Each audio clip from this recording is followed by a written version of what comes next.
What is up, Pack Nation? It is Pack here.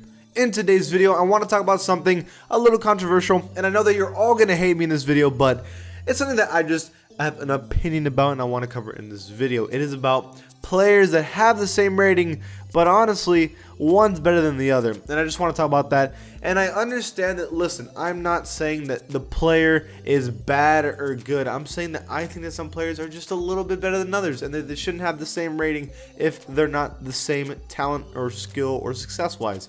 That's just my opinion. I'm going to cover that, and I'm down to discuss it in the comments too. Before this video starts, if you're one of the 57% of viewers who watch these videos and is not subscribed, don't be lame, be an OG, join the Pack Nation, and subscribe. Now, there's a lot of players I wanted to cover in this list to have the same rating, like Terry Rozier and Devontae Graham have the same rating. Carmelo Anthony and Terrence Ross have the same rating. LeBron and James Harden have the same rating. Mike Conley and Dennis Schroeder have the same rating, and these are all ratings that I just don't agree with 100%. Heck, Alex Caruso and Jeremy Lin have the same rating. Jeremy Lin's not even in the NBA. That being said, I'm gonna cover these top 5 that were the biggest atrocities in my opinion. Starting at number 5, I have Zion Williamson, who is an 84 overall, and he has the same rating as Steven Adams, who's an 84 overall. Now, what I'd like to do first is cover the stats, and then I'll talk about my reasoning right after. So first, Zion Williamson is averaging 26 points a game, 7 rebounds, 3 assists on 57% field goal percentage in the past 30 days. Not only that, he has, I believe, the record for like most 20 points per game ever in a row, like the youngest to do it of all time. Steven Adams is averaging 12 points per game, 10 rebounds, 2 assists on 59% field goal percentage. Those are not bad numbers at all, so don't get me wrong when I say that. But let's just be real. These are two completely different players who have completely different games. Steven Adams is never meant to be the best player on the team. He just isn't. Steven Adams has been doing a great job with the Thunder and is one of the key reasons for the success. He knows how to play the system so well. He rebounds well, he's efficient, he knows where his players are at all times, gives hard screens, plays hard defense, and does an amazing job for the Thunder. He does everything that he's supposed to be as a great role player for the Oklahoma City Thunder. And he fits very, very well with Dennis Schroeder, Chris Paul, and Shea. Listen, I have no problem with any of this. If you argue that he's an 84 overall, I agree with you. Like, he's that good. Jason Momoa is good at basketball, okay? But Zion Williamson is on a completely different level. He just is. I don't know what it is about New Orleans that is making him play so hard and do so well. I don't know if it's the parties or all the crawfish that he's been eating, but he is jacked, he's yoked, and he's different. Again, he is a consistent scorer as a rookie, by the way, and his first couple games too. Averaging 26 in the past 30 days. He's, in my opinion, I think Brandon Ingram is fantastic, but I think he is at least in the same level as him right now because he has been that good. This dude is completely different from everybody else, and he's the type of player to come into a team and be the best player. Steven Adams is not that. And I think skill level, I just think Zion Williamson is better too. Steven Adams does things better. I think he's a better defender right now, and I also think he's a better rebounder. Everything else, I'm going to give it to Zion, dude. This guy can get a bucket at any moment, period. Like, he can get it, and he's not going to get stopped. I can't say the same thing with Steven Adams. I think in terms of helping a team and being a better player, Zion Williamson is better, and I don't think that they should have the same rating. I think Zion should have at least a higher rating a little bit. That's all I'm saying. The next one at number 4 is Domantas Sabonis, or either one, who's an 85 overall. And the person that he has the same rating with is the Magic's Nikola Vucevic, who also is an 85 overall. Now let's talk about this one. Sabonis, and I'm going to cover the stats first and then talk about it after, right? Sabonis is averaging 19 points a game, 11 rebounds, 6 assists on 54% field goal percentage in the past 30 games. While Nikola Vucevic is averaging 20 points a game, 10 rebounds, 5 assists on 46% field goal percentage. Pretty similar stats, to be completely honest with you. Besides the field goal percentage, they're pretty much close to being the same player. I wouldn't consider either like a force defensively. Maybe Sabonis, I think at times can be pretty good defensively, but for the most part not as, neither of them are like amazing, and both have pretty similar games, to be completely honest with you. Not only that, both players are low seeded in the playoffs, at least at the moment. They're the best players on the East team. I'm not counting Victor Oladipo because he's been hurt, so don't count him right now. But I just think that Sabonis brings more effort to a team. He is clearly winning, and don't say that, oh, it's because the Pacers have better talent, because the Magic have talent too. Let's not act like Evan Fournier, Jonathan Isaac, and Aaron Gordon are bad players, even though Aaron Gordon's been struggling this season. And you saw Markelle Fultz, who's been rising. DJ Augustine, who's good. The Magic have talent, and they're still not succeeding. Yet the Pacers have not just as much talent. Victor Oladipo just came back, so they didn't even have him. And they're doing much better than them. And I think it starts with the best player, Nikola Vucevic. I just think that he doesn't bring enough. I think Vucevic is a better shooter than Sabonis. Maybe that's it. I think Vucevic has had a couple game winners this season. Like he's proven that he can be clutch. But if you remember last year in the playoffs, he was terrible. Like he was averaging 10 points a game in the playoffs. That is not only bad, that's disappearing for your team. And you're the best player. You can't do that in the playoffs.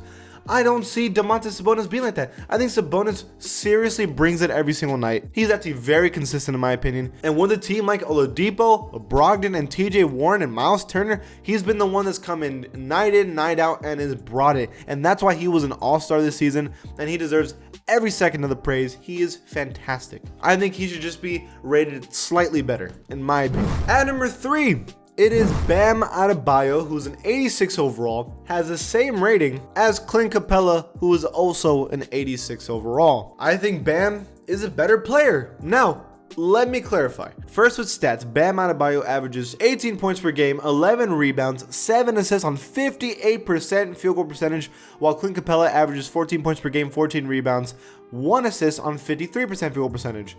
Both are efficient and they can score. But Bam scores better.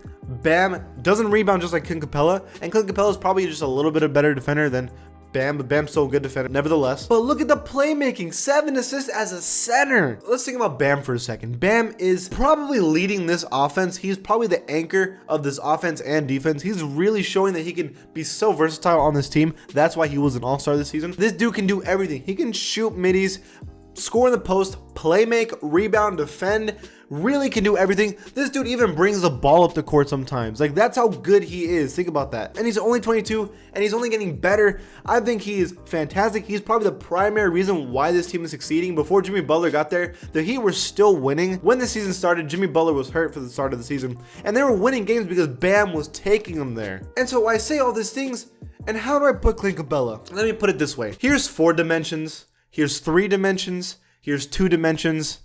And then here's 1 dimension. Clint Capella, listen fam, there was a reason he was traded. And the Rockets have been succeeding ever since he left. Sorry. Stop! He's already dead. Clint Capella is a defending rebounder who is a lob threat.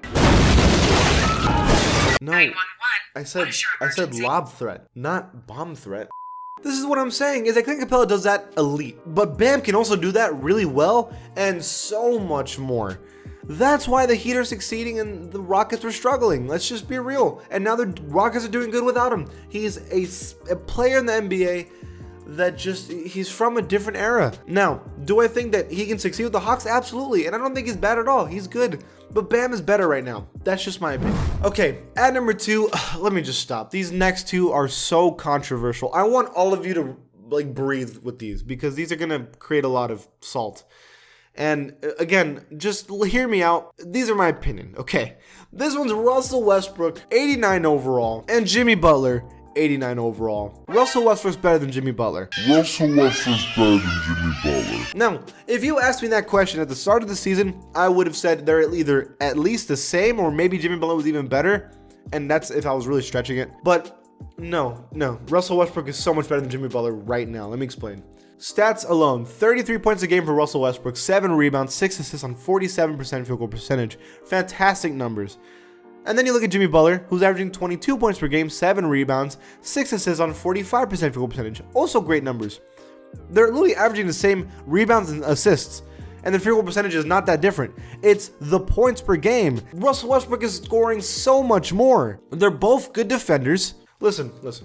Russell Westbrook is the first person to ever discover the cure to Alzheimer's disease because he remembered how good he is. Look, man, Russell Westbrook was averaging 30 points a game on a triple-double with good efficiency, and then last season, he was starting to do so much worse with OKC.